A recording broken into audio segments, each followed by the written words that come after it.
Recovery in St. Louis also focusing on feeding families in need. Tonight, those families got the chance to unwind at the City Foundry while also stocking up on food and supplies. Kimberly Donahue heard from residents figuring out their next steps.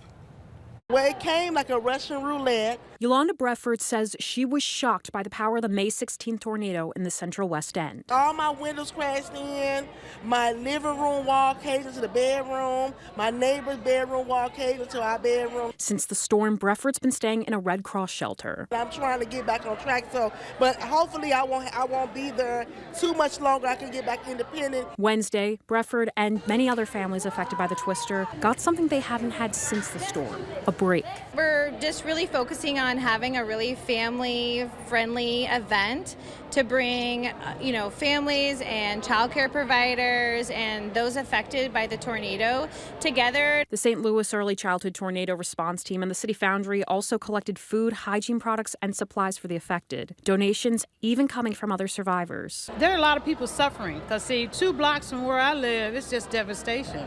Organizers say in addition to providing survivors of the tornado supplies to move forward, they also want to make sure they have an outlet to escape from the stress of recovery from the storm. Having a place to come that's outside of the impact zone is so important to people right now because it's really heavy. It's heavy to wake up to, and we just want to bring joy. We know how important that is to make sure that they're feeling like they're supported right now. Support, Yolanda says, is welcome. Thing for me to get out for a change, to think about, put other things on my mind besides the disaster and enjoy myself. That's what I'm doing. Providing strength to move forward from the storm. In Midtown, Kimberly Donahue, First Alert 4.